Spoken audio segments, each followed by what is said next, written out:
Students, मैं doctor Seema Ojha, assistant professor, government MS college Bikaner. आज हम western thinkers of ECE early childhood education में western thinkers जो हैं किन किन ने काम किया, उसमें आज हम फ्रॉयबल के बारे में पढ़ेंगे कि फ्रॉयबल का जन्म कब हुआ, उनका एजुकेशनल फ़िलॉसफी क्या थी और हमारे समाज में और एजुकेशन में उनके क्या कंट्रीब्यूशंस रहे। फ्रॉयबल का जन्म है वह 21 अप्रैल को 1783 में जर्मनी के ओवरदी नामक एक छोटे से ग्राम में हुआ था। उनके पिता एक पादरी थे और वह अपने काम में सदैव व्यस्त रहते थे।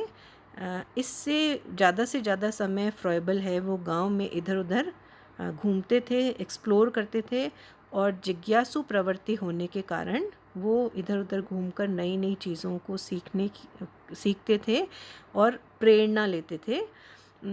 इसी के कारण फ्रॉयबल ने आगे चलकर अध्ययन करते हुए विश्वविद्यालय में प्रकृति विज्ञान का अध्ययन प्रारंभ किया। Next, Froebel's philosophy of education.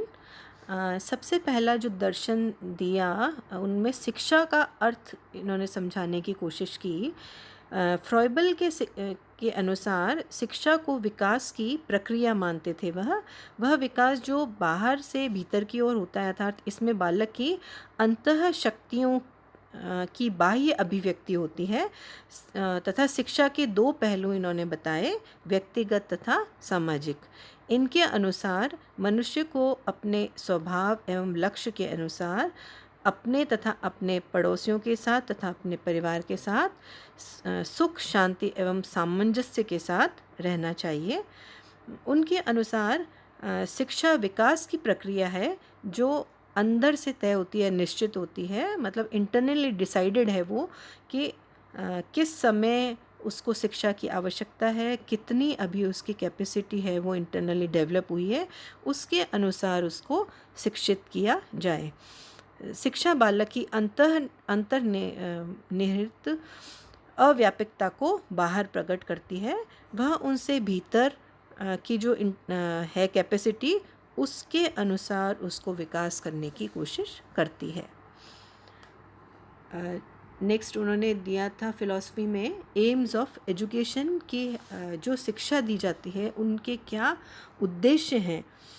उसमें इन्होंने बताया फ्रॉयबल ने कि शिक्षा है उसका मुख्य उद्देश्य है वो बालक को प्राकृतिक एवं सामाजिक जीवन के संबंध में ज्ञान प्राप्त करना है तथा इस प्राप्ति को प्राप्त करने के लिए जो लक्ष्य है वह फ्रॉयबल ने अपने शिक्षा पद्धति में कुछ गिफ्ट्स और कुछ टॉयज़ के द्वारा और कुछ सॉन्ग्स उन्होंने इस तरह के बनाए जिनका महत्वपूर्ण स्थान था बालकों की लर्निंग में या बच्चों की को सीखने में। इसके साथ साथ उन्होंने शिक्षा का उद्देश्य परिवार एवं समाज के वातावरण को बालक के स्वाभाविक विकास के अनुकूल बनाना है, क्योंकि शिक्षा के अन्य उद्देश्यों के साथ साथ परिवार का वातावरण और परिवार के लिए भी उसके लिए बहुत इम्पोर्टेंट है।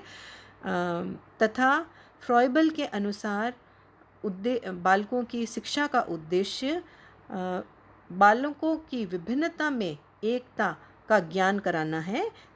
शिक्षा का उद्देश्य विकासशील बालक को ऐसा वातावरण प्रदान कराना है कि वह विभिन्नता में निहित एकता की अनुभूति कर सके। इसके अलावा फ्रॉयबल का विचार था कि बालक के व्यक्तित्व का स्वतंत्र व स्वाभाविक विकास होना चाहिए। शिक्षा का प्रत्येक बालक के लिए स्वतंत्र व्यक्तित्व के विकास के लिए अवसर प्रदान करना चाहिए तथा उसे प्रत्येक बालक में निहित इंटरनल कैपेसिटी जो है उसमें हस्तक्षेप नहीं करना चाहिए तथा उसके इंटरनल कैपेसिटी के अनुसार ही उसका विकास होते रहने देना चाहिए। नेक्स्ट, करिकुलम के बारे में फ्रॉयबल ने बताया कि करिकुलम है वह बालक जो कि ज्ञान प्रदान किया जाए वह उसकी आवश्यकताओं के अनुसार होना चाहिए। ये आवश्यकताएं उनकी आंतरिक प्रेरणा से प्राप्त होती है। प्रत्येक बालक की इंटरनल कैपेसिटीज़ और उसकी इंटरनल एबिलिटीज़ वो अलग अलग हैं। जितना उसका विकास हो चुका है उसके बाद के विकास के लिए इंटरनली वो जब प्रिपेयर है तब उसे उस लेवल के अनुसार एजुकेट करना चाहिए। स्टूडेंट की या बच्चे की वास्तविक ज्ञान जो है वह स्वतंत्र क्रियाओं के द्वारा ही प्राप्त हो सकती है।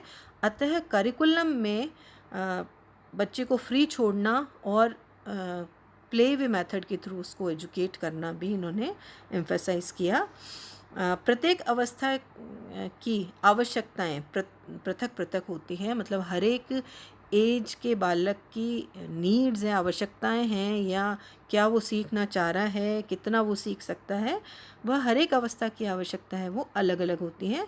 अतः प्रत्येक अवस्था के अनुसार ही करिकुलम है वो डिसाइड होना चाहिए और करिकुलम में क्या उसको सिखाएंगे उन सब चीज़ों का समावेश होना चाहिए। फ्रॉइबल के अनुसार बालक अपने पूर्वजों की संस्कृति व की पुनरावृत्ति करता है। अतः सांस्कृतिक युग के सिद्धांत का समर्थन करते हुए फ्रॉइबल का विचार है कि पाठ्यक्रम में या करिकुलम के निर्माण में समाज एवं संस्कृति का ध्यान रखना चाहिए, जिससे बालक अपने समाज और संस्कृति के बारे में भी सीख सके। इसके साथ ही साथ फ्रॉइबल ने प्रकृति या नेचर का अध्ययन, नेचर स्टडी पर भी बल दिया। इनके अनुसार प्रकृति को ईश्वर का प्रकाशन बताया है। अतः प्रत्येक बच्चे को अपने नेचर एनवायरनमेंट में, नेचुरल एनवायरनमेंट में, नेचर के साथ में इतना इंटरेक्शन उसका होना चाहिए कि वह हर चीज़ उस वातावरण में देख सके, उसको पहचान सके और उसके थ्रू लर्न कर सके। इसके साथ ही मैथ और लैंग्वेज एंड आर्ट इन सब को भी करिकुलम में इंक्लूड करने पर फ्रॉइबल ने बल दिया, जिससे कि इन क्रियाओं के द्वारा बालक के बौद्धिक, कलात्मक एवं सामाजिक विकास हो सके, जो कि गणित, भाषा एवं कला के पाठ्यक्रम में इंक्लूड करने से हो सकता है। भाषा के अंतर्गत मात्र खेल एवं शिशु एक्टिविटीज़ आदि आती हैं तथा कला के संबंध में फ्रॉइबल का विचार है कि इसका उद्देश्य बालकों को एक या सभी में कलाकार बनाना है। एक तरह से उसको अभिव्यक्ति करने का या अपनी सेल्फ एक्सप्रेशन का मौका मिल सके कला व आर्ट के द्वारा। Now we come to the next point, method of teaching. Froebel के अनुसार मेथड ऑफ टीचिंग क्या था? फ्रॉइबल ने जिस शिक्षा पद्धति का स्टार्ट किया या सूत्रपात किया वह कहलाया किंडरगार्टन पद्धति। किंडरगार्टन पद्धति में मुख्यतः जो पॉइंट्स इंक्लूड किए कि क्या है किंडरगार्टन प्रकृति, उन्होंने किंडरगार्टन पद्धति के बारे में निम्नलिखित चीज़ें बताई। Number 1, play method. फ्रॉइबल सर्वप्रथम शिक्षा शास्त्री थे जिसने बालक के शिक्षा में खेल विधि को अपनाया। फ्रॉइबल का विचार है कि खेल बालक के लिए स्वाभाविक होता है और इससे उसे आत्म अभिव्यक्ति करने का भी अवसर मिलता है। इसलिए करिकुलम में या मेथड ऑफ टीचिंग में फ्रॉइबल के अनुसार गेम्स को, प्ले को बहुत इम्पोर्टेंट स्थान दिया, प्लेस दिया उन्होंने। Number 2, self activity method. Froebel के अनुसार शिक्षण पद्धति के अंतर्गत आत्मक्रिया विधि को भी स्थान दिया गया। आत्मक्रिया विधि एक प्रकार से क्रिया द्वारा सीखना, करके सीखना, लर्निंग बाय डूइंग। फ्रॉइबल ने अपनी शिक्षण पद्धति में विभिन्न प्रकार के उपहारों का भी आविष्कार किया। ऐसे गिफ्ट्स उन्होंने, आइटम्स बनाए जिनका नाम उन्होंने गिफ्ट्स दिया, जिससे कि बालक उन क्रियाओं को कर सके, उन आइटम्स के साथ में इंटरेक्ट कर सके और उन आइटम्स के साथ में को मैनिपुलेट कर सके। इस तरह की सेल्फ एक्टिविटी पर भी इन्होंने बल दिया। नेक्स्ट, कोऑपरेटिव मेथड दिया इन्होंने मेथड ऑफ टीचिंग में कि फ्रॉइबल ने शिक्षा के एक अन्य उल्लेखनीय विधि बताई जिसे सहयोगी विधि या कोऑपरेटिव मेथड कहते हैं। इसमें बालक में सामाजिक आत्म का विश्वास होता है। बच्चों के साथ में कोऑपरेशन, टीचर के साथ में कोऑपरेशन, अपने समाज के साथ में कोऑपरेशन, इन सब क्रियाओं को भी वो सीखे, कोऑपरेशन की भावना उसमें जागृत हो। Next, uninterrupted and continuous development में फ्रॉइबल का विचार था कि अबाधित और लगातार सीखने की विधि बालक में होती है और होनी चाहिए। इस विधि का लगातार चलते रहना बहुत ज़रूरी है, तभी हमें शिक्षा का प्रमुख जो लक्ष्य है वह प्राप्त हो पाएगा। अतः अनइंटरप्टेड चाइल्ड की जो लर्निंग और एजुकेशन है उसे हमें प्रोत्साहित करना चाहिए। Last, learning by objects. Froebel द्वारा बताई गई इस विधि को वस्तुओं द्वारा सीखने की विधि भी कहते हैं। फ्रॉइबल का विचार था कि अमूर्त की अपेक्षा मूर्त व ठोस वस्तुओं से शीघ्र और अच्छी तरह से सीखा जा सकता है। ऑब्जेक्ट्स के साथ में जब बच्चा इंटरेक्ट करेगा या अपने आप उससे खेलेगा तब वह उन वस्तुओं के बारे में सीख सकता है, और मेथड ऑफ टीचिंग में इन लर्निंग बाय ऑब्जेक्ट्स को भी उन्होंने महत्व दिया।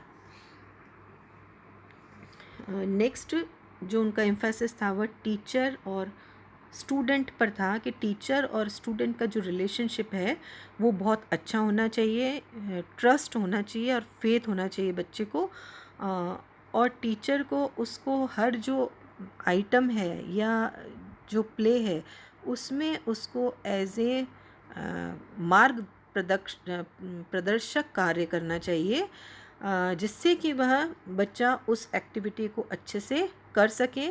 तथा किंडरगार्टन पद्धति में जो शिक्षक का कार्य है बालकों को विभिन्न शिक्षा सामग्री का प्रयोग कराते हुए उनको आत्मक्रिया का अवसर देना है हर एक बालक को।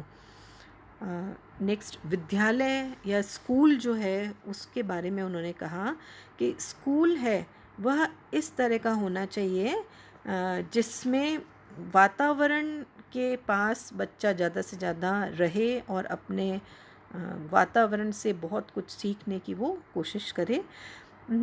इन जो स्कूल्स थे जो कि फ्रॉइबल के अनुसार थे उनका नाम किंडरगार्टन था, किंडरगार्टन स्कूल, जिसमें कि ज़्यादा से ज़्यादा इस तरह का वातावरण हो जहाँ पेड़ पौधे, घास, पेड़ों के झुंड हों, ठंडी और शुद्ध जलवायु हो, सुखद एवं शीतल स्थान हो, इस तरह का वातावरण उन्होंने बताया।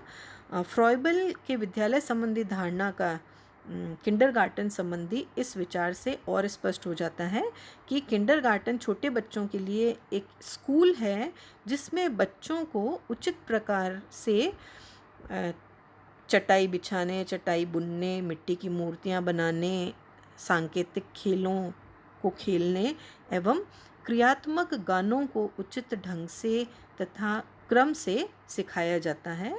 बालक जो हैं वह ग्रुप में सॉन्ग्स गाते हैं और ग्रुप में सर्कल बना के एक दूसरे से सीखते हैं और सर्कल में भी खेलते हैं, जिससे सभी बच्चों का फेस जो है वो एक दूसरे के सामने रहे और उनसे भी सीखें बच्चे और खुद अपनी एक्टिविटी भी साथ साथ में करते रहें।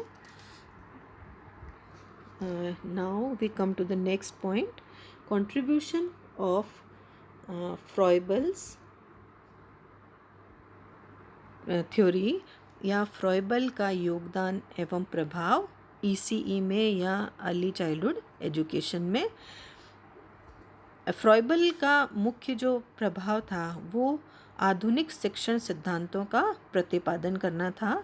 इस क्षेत्र में किसी न किसी रूप में आधुनिक शिक्षा सिद्धांतों का प्रतिपादन उन्होंने किया जो कि आज की शिक्षण पद्धति के लिए भी बहुत उपयोगी है। इसके साथ साथ अनेक नवीन शिक्षण पद्धतियों का भी उन्होंने खोज की, जैसे किंडरगार्टन पद्धति है, उनके अपने अलग उन्होंने सिद्धांत प्रतिपादित किए जो कि आज भी नेचर के करीब, जो एजुकेशन से नेचर के करीब रहना और नेचर से सीखना को कई शिक्षण पद्धति में और नवीन पद्धतियों में भी प्रोत्साहन दिया जाता है। इसके साथ साथ फ्रॉइबल ने भारतीय शिक्षा में योगदान एवं प्रभाव जो दिया था, उसमें किंडरगार्टन स्कूलों का खुलना, प्ले थेरेपी का प्रारंभ तथा बेसिक शिक्षा पर उनके जो प्रभाव है वो भी बहुत महत्वपूर्ण है, जिसमें कि बेसिक शिक्षा या बेसिक एजुकेशन जो है उसके अंतर्गत कटाई, बुनाई, खेती, छोटे छोटे इक्विपमेंट्स के थ्रू थोड़े एरिया में खेती, मिट्टी और कागज़ और पत्ती आदि से कुछ हस्तकलाओं का समावेश करना, ये सब फ्रॉइबल द्वारा प्रतिपादित सिद्धांत से हमें टीचिंग पद्धति में योगदान मिलता है। तथा इसके साथ साथ फ्रॉइबल ने अनिवार्य शिक्षा पर भी बल दिया, एम्फेसिस ऑफ कंपल्सरी एजुकेशन, जिसमें प्रारंभिक शिक्षा को अनिवार्य बनाने में अपने देश की सरकार का ध्यान आकर्षित किया। Thank you.